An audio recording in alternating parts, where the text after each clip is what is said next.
Hi, this is Brenda Norell with Censored News. I'm here with Govinda at Earth Cycles.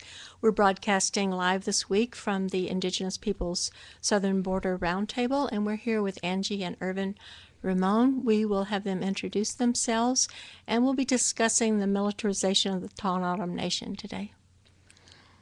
Hello, I'm Angelita Reyno Ramon, and I'm here because there has been a lot of issues with the border patrol on our reservation, and there has been a lot of complaints on the border patrol on how they were treating the people there, and their reckless driving and you know. um, about the border patrol. They they do so many awkward things besides their driving.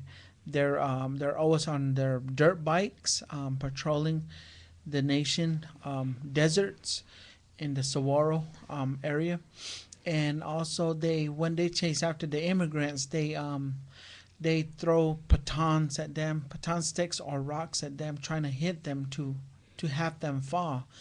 And they don't do it in a good manner, you know, because I truly believe that they should really have high respect over these people because they are human beings just like you and I, and they should be treated equally, you know, and they shouldn't be treated, you know, raciously because I believe that if they were to get hurt, they would hurt just like you and I.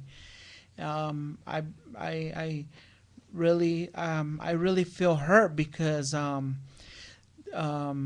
we did have a lot of times we did have border patrol drive up so fast behind us in our vehicles with their bright lights on us. You know, they never dim their lights when they're in back of, you know, anybody, you know, and we don't understand that, you know, just because they work with, you know, the government, it doesn't mean that they should have high power over the people. You know, every individual should be treated equally, you know, and it really upsets me to see border patrol harass the people on our nation, and also just like, you know, treating the immigrants, you know, really roughly. You know how they pick them up and how they talk to them and abuse them in the desert, you know.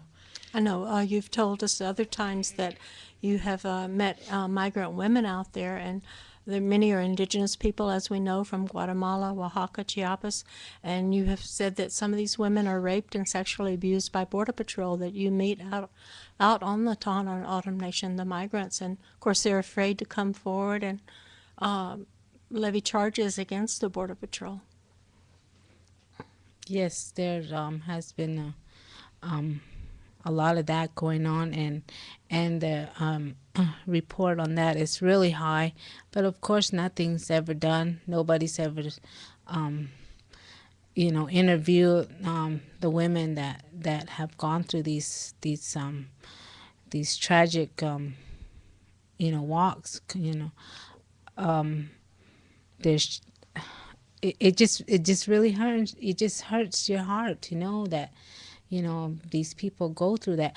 Not only are the immigrants going through this, but now it seems like our own people on the nation are having to deal with these border patrols, and they're treating the some of the tribal members the same way, and they have, and that's why I said the report is there, but the nation is not pushing it to do something about it, and for them not to have the respect on the land, that's another thing. They just run all over the place, like like they just don't care. And the news media has done a really horrible job of reporting the truth out there. Part of that's because the Border Patrol and the Tohono O'odham Nation do not really welcome our news reporters out there, and they're often harassed, detained if they do come out and try to report the truth. Some of the recent cases that haven't been made public is that when there are accidents and people die, Border Patrol or all of them die, What has actually happened is the Border Patrol was speeding, the other car goes out of control, and people wind up dead. And the truth never gets out that the reason that happened was because Border Patrol was driving at such a high rate of speed out there. That's true. That's their normal. That's their normal duties as a border patrol agent. Most of the time, they you know, you see the speed limits out there on the reservation is 65. You know, and it's 65 on 86 from Tucson to Ajo is 65. From Casa Grande to Kyoto Trading Post is 55. And most of the time, like you know, driving wise, you know, we all obey the speeding, you know, posted signs. But here you see on your tail and out of nowhere is Border Patrol tailgating you.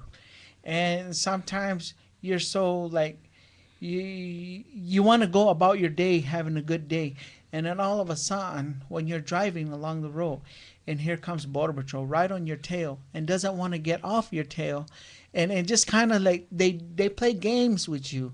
Why? You know, I sometimes think about that.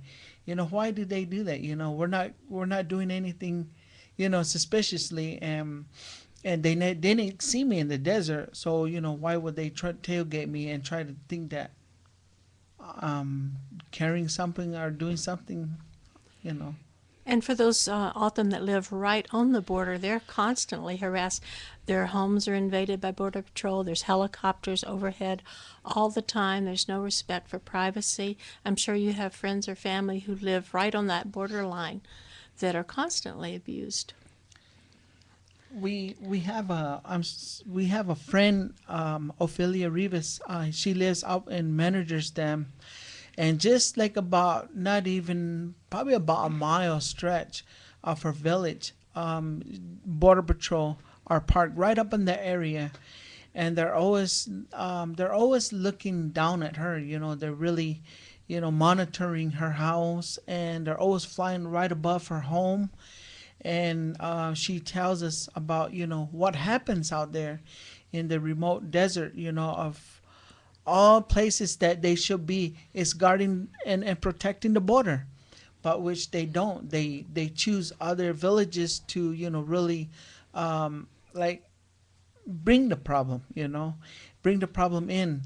And so it really is not, it's not the village or it's not the people, it's the Border Patrol themselves And that other people harass have the said people. during ceremonies they've come in and because people, of course, hunt during the ceremony, they come in, they arrest the men who are hunting, they disrupt the ceremony, and of course the wall has prevented people who do the traditional crossing in their ceremonies. So every aspect of life has been upset by the Border Patrol and the building of that wall barrier out there.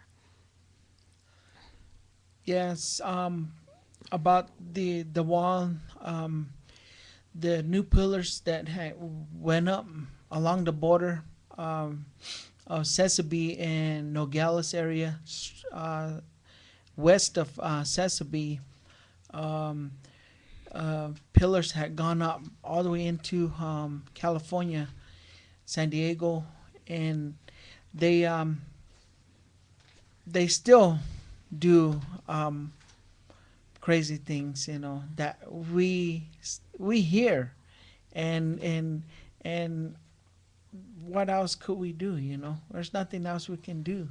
We Pray want to about thank them. you for joining us. So we're out of time today, and we will direct people to your second video, which explains the horrible tragedy of you losing your son, Bennett Patricio, who was run over and killed by the Border Patrol. Thank you, Angie and Irvin Ramon. Thank you. Okay.